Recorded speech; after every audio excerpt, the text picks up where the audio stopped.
Olá pessoas, tudo bem com vocês? Sejam muito bem-vindos aqui a mais um vídeo no canal favorito do George R. R. Martin, episódio número 4 de O Cavaleiro dos Sete Reinos, esta série que chegou há pouco tempo e já ganhou os nossos corações, não é verdade? Sim! O que já estava bom ficou ainda melhor neste quarto episódio, que tivemos aí, né, as consequências dos atos do Sir Duncan no episódio 3. Como eu havia dito, isso não ia ficar barato, né? Afinal de contas, ele agrediu um príncipe Targaryen. Bom, no meu ponto de vista, ele realizou o sonho do Aerion de voar, né? Ele não se acha o dragão, Sir Duncan botou ele pra voar. Já começamos a série com o Egg usando a roupinha lá, parecendo da Nação do Fogo do Avatar. Mas enfim, tivemos ali uma atuação digna de Emmy. Esse meninozinho, ele tem que ganhar, não é? O Emmy. Excelente ator. Eu particularmente chorei junto com ele quando ele tá pedindo desculpas lá, que não tinha intenção de magoar o Sir Duncan, não é? Quem não chorou nessa cena ali já tá morto por dentro. E logo em seguida, ele leva o Duncan para o seu tio, Baelor Targaryen, que é o herdeiro do Trono de Ferro. O príncipe Baelor explica a situação para Sir Duncan, né, que ele vai ser punido por ter agredido um príncipe real, e o Sir Duncan diz, né, que ele fez aquilo porque ele estava honrando os votos dele de proteger os inocentes. E aí o príncipe Baelor pergunta se ele é um bom cavaleiro, né, para que ele possa recorrer a um julgamento por combate. Então o Sir Duncan escolhe o julgamento por combate. Me lembrei do Tyrion lá na quarta temporada exigindo um julgamento por combate. Quando a gente escuta julgamento por combate nesse universo de Game of Thrones, a gente logo lembra do Oberyn. Grande salve aí pro Oberyn Martell. Mas enfim, pessoal, o Duncan é levado à corte e o Aerion, covarde do jeito que ele é, não aceita o desafio por combate, porque ele é um covarde, tem medo, ele sabe que ele vai levar um pau. E covarde como ele é, ele exige um julgamento dos 7, ou seja, 7 contra 7, diferente do julgamento por combate tradicional, que é no X1, esses vão ser 7 cavaleiros contra outros 7, como era na época dos Ândalos. Essa forma de julgamento, ela é bem injusta para o Sir Duncan, afinal de contas já tá de noite, todo mundo já foi dormir e ele só tem até o amanhecer para arrumar os outros 6 cavaleiros que faltam, porque ele não pode lutar, tipo assim, vamos supor que conseguiu só 5, então vai ser nós 5 contra os 7. Não, se não tiver os 7 contra 7, nem tem a batalha. Segundo eles, os deuses consideram que se você não conseguiu os 7 cavaleiros, é porque a sua causa já é perdida. A justiça foi feita. Peço perdão, pessoal, se tiver aí no fundo do vídeo barulho de chuva, porque o inverno está chegando, né? E aqui na minha cidade está chovendo. Mas eu não poderia deixar de gravar, né? Meu tempo é curto, então vai com chuva mesmo. E então o Sir Duncan volta de seu lado lá para o seu homo, né? Que assim como aqui, também está chovendo lá e os pobres dos cavalos estão debaixo da chuva. Isso me fez lembrar do episódio anterior que o mestre dos jogos falou para ele, né? Se você aceitar a minha proposta,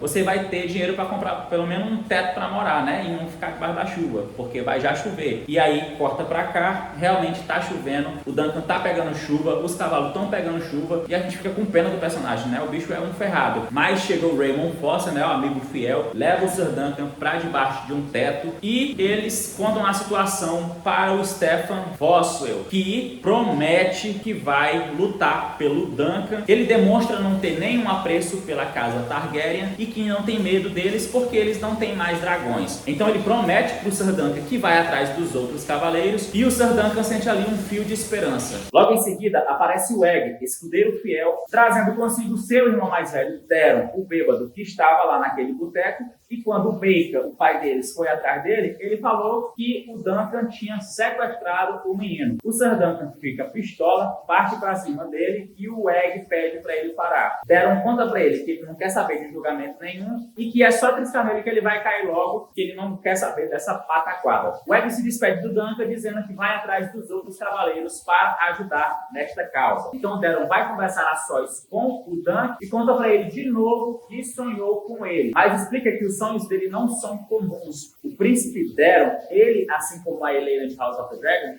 tem os sonhos de dragões, ou seja, tudo que eles sonham acontece na realidade. Então ele conta pro Duncan que ele viu ele lutando contra um dragão e que esse dragão gigante cai por cima dele morto. Então o dia amanhece e chega a hora do vamos ver. Sir Duncan entra na arena e vê lá alguns aliados esperando por ele. Dentre eles estão o mesmo cavaleiro que o príncipe Aerion derrubou, né? Mostra que ele não morreu, graças a Deus, ele só quebrou a perna, o cavalo caiu por cima dele, né? Ele quebrou a perna, mas ele vai lutar sim, porque ele quer se vingar daquele arrombado do Aerion Targaryen. Targaryen. O Sir Lionel Baratheon também abraça a causa, né? O fanfarrão que a gente já acompanha aí desde o primeiro episódio. E quem também decide lutar pelo Dunk é o Robin Wrisley, o cavaleiro mais louco dos Sete Reinos que a gente viu no episódio anterior conversando com o Egg. O Egg vai atrás dele e ele se compromete a lutar. Então o Dunk diz que ele é grato, né, pelo Stefan ter ido atrás deles, e ele fala que Stefan não foi atrás deles coisa nenhuma. Quem foi atrás dele foi o Egg. É então que aparece o filhote de Littlefinger e se mostra ser um grande filho da puta. Por quê? Ele já tinha se vendido para o Aerion. O Aerion prometeu-lhe títulos e ele abraçou a oportunidade e traiu assim o pobre do Dunk. Isso só mostra que o Aerion não pretendia de forma alguma que aquela batalha acontecesse, né? Ele tentou de todas as formas ali sabotar a defesa do Dunk. Por quê? Se o Dunk tivesse confiado que o Stefan ia atrás, quando chegasse da hora do julgamento, ele não teria aliados e assim seria declarado culpado. Graças ao Egg, que foi atrás ali dos cavaleiros e assim conseguiu gente para lutar em favor do Dunk. Então o time do Aerion está completo, né? Os 7 dentre eles tem 3 da Guarda Real, que já aí por si só já é bem apelão, porque eles têm muito treinamento, né? E também o Maegor Targaryen, que é pai dele, né? E do lado de cá só tem 5. Tá faltando 2 ainda para conseguir completar ali. Então que o Raymond Fossil pede pro Dunk torná-lo cavaleiro. Afinal de contas, qualquer cavaleiro pode tornar outra pessoa cavaleiro, como a gente já viu em Game of Thrones. Lembra lá do episódio anterior, A Longa Noite? Quando a Brienne de Tarth é nomeada cavaleira, que o Tormund fala, se eu fosse rei, eu nomearia você cavaleira. Aí o Jaime fala, mas não precisa ser rei para nomear cavaleiro. Qualquer cavaleiro pode nomear outro cavaleiro. Então que o Lionel Baratheon nomeia o Raymond Fossil como cavaleiro, uma cena muito bonita, né? Ele falando lá em nome do pai, ordenando que seja justo, passando a espada por ele assim. Mas ainda falta um pro time da defesa, não é? Então que o Dunk vai apelar para a torcida, né? Pergunta se não tem ninguém lá que quer lutar por ele, porque ele só fez o que a honra manda. Ele defendeu uma justa. E aí, quando a trilha sonora vai subindo, o cara se levanta, o cara de 2 metros de altura, a gente pensa, opa,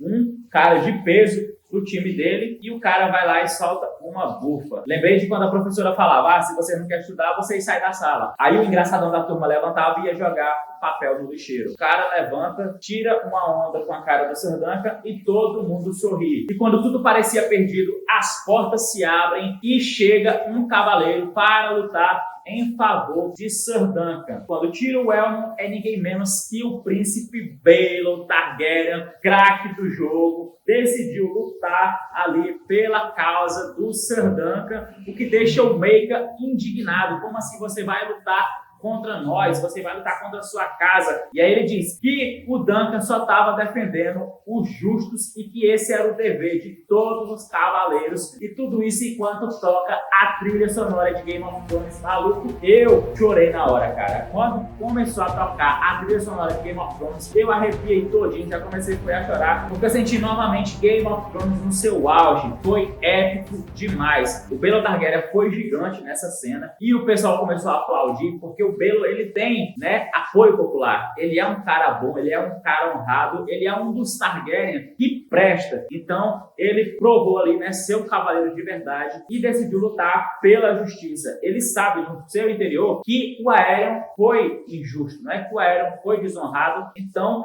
ele tomou partido do Sir Duncan e agora é só esperar o próximo domingo para a gente finalmente aí ter um episódio de batalha. Lembrando que assim como em Game of Thrones, as grandes batalhas sempre acontecem no penúltimo episódio. Então aí, mantendo a tradição, o próximo episódio promete. Já tô ansioso para o próximo episódio. Absolute Cinema, Casa do Dragão, a 2ª temporada foi decepcionante, mas Cavaleiro dos Sete Reinos veio para reacender a chama, mesmo sem dragões, hein? Quem diria? Mas é isso, pessoal. Agora eu quero ouvir de vocês aí. O que vocês acharam desse episódio? Vocês concordam comigo que foi Absolute Cinema? Já deixa aqui nos comentários a sua opinião. Se você é fã das Crônicas de Gelo e Fogo, já senta o dedo no like aí e se inscreve para você acompanhar as nossas próximas análises. E pelo vídeo de hoje era isso daí. Agradeço a todos vocês que assistiram até aqui. Fiquem bem, fiquem com Deus e até o próximo vídeo.